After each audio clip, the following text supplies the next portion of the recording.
Hey, do you want to watch a Terminator ripoff? Alright.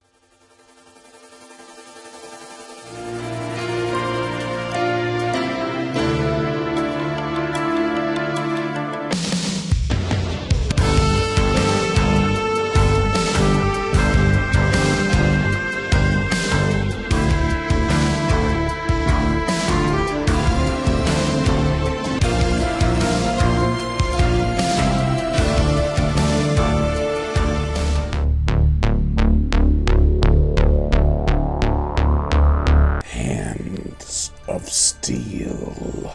This is the 1986 Italian action movie directed by Sergio Martino that is a ripoff of The Terminator and even has an arm wrestling subplot that predates Stallone's Over the Top. How do you like them apples?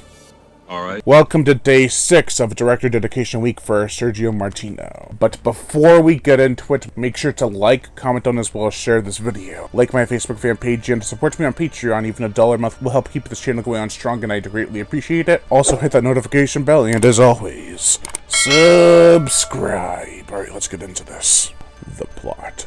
Paco Quirak, played by Daniel Green from 1987's Hammerhead, is on a mission. He's out to assassinate an important political figure. When said mission is a failure, he runs out of the city and into the desert, as you would do naturally. There he finds a bar, motel, dumpster dive, as well as Linda, played by Janet Agrin from Night of the Sharks. She runs the rest to stop. Meanwhile, the corporation that created Paco are on the hunt for him. And I did say created, not trained, created. Can Paco survive while trying to figure out his humanity, or will both be terminated? This is cheesy gold. I mean, everything down from the way he attacks people.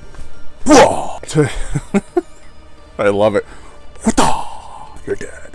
To the weird cuts in the film where it cuts to another scene and really out of nowhere. And right from the get-go, the film sets the mood. Everything from the soundtrack to the city slums. I love how they have a high political figure in a rundown motel. But at least they actually explain why he's there, and it's not just chalked up to budget. And don't get me wrong, it's a decent reason. This is an Italian film, therefore we should sometimes expect inconsistencies, and to things not being explained entirely. However, Hands of Steel has a straight narrative story.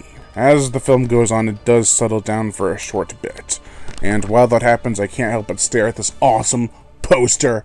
It is amazing, with the blue title to his bulging biceps and the fleet of people trying to get him in the background. It's just amazing. And while he's settling down, Raul Morales enters the bar, and then all insanity breaks loose. He is the runner-up of the arm wrestlers, and is a fabulous mofo. I mean, how could he not be when he's played by George Eastman? Born as Luigi Montefiore, he is a man who is worth watching for. He wrote and starred in tons of 80s Italian films. He normally played a bad guy, which I don't blame him. He definitely looks the part. Of course, after Paco naturally beats him at the arm wrestling, things get heated. After Paco proceeds to fight and flex at everyone of the bar patrons, it becomes quite clear that this is not an easy opponent to beat. Therefore, Raul brings in Anatola Blanco, played by Darwin Sualvi, who is the arm wrestling champ! All the while, some hitmen are attempting to locate Paco. Everyone wants a piece of this guy, including Linda. Paco, Yes? The man in charge of the entire operation, Francis Turner, played by John Saxon from Nightmare on Elm Streets 1, 3, and 7. And he does have some kick-butt scenes he's a part of. Like, you know, firing a laser and such. This ensemble cast as a whole makes for such a fun watch. The setting, a musky and rundown bar in the middle of nowhere, really adds a level of charm. It also adds a nice contrast to the desert outside. Daniel Green does a solid job as the man cyborg. There's a scene where he has to question what is happening, and you can see the poor dude breaking down and losing it. A scene prior shows his animalistic cry, and it's short but glorious. No! The sweat, testosterone, and sweaty testosterone really make you feel manly. It's what you want in an 80s action movie. Speaking of wants in an 80s action movie, the gore, the effects, there's a neat and nasty hand effect, very similar to The Terminator. A dude's face is smashed in his helmet. Another guy gets a crushed head. We also get a heart ripped out. There are some awesome chase scenes in this. The helicopter versus truck scene comes to mind. Explosions, eruptions, eviscerations, it's all quite epic. The trailer does spoil way too much though. The motion picture soundtrack Claudio Simonetti from the band Goblin composes not one, but two memorable themes. The main theme is sad and heartfelt with its saxophone, I believe, while the action theme is techno and kicks butt. It's feel injected and rockin'. I love the music in this movie. This is a hands-on, steely gaze into the 80s. You see what I did there? It's a powerfully heartfelt and even touching movie, especially for an Italian one. Most importantly, though, it's a manly action flick. It rocks your world, and then pays for cab fare. Once it's through with you, you'll be walking funny all the way home.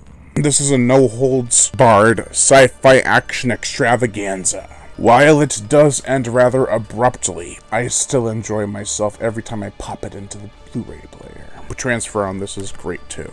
There's not much wrong with it other than that, and the fact that it is just a simple action movie. But still, I highly recommend you check this one out. Overall, I give Hands of Steel a 3 out of 5. Thank you all for watching, and I am Brian Gatto, the Horror Show host.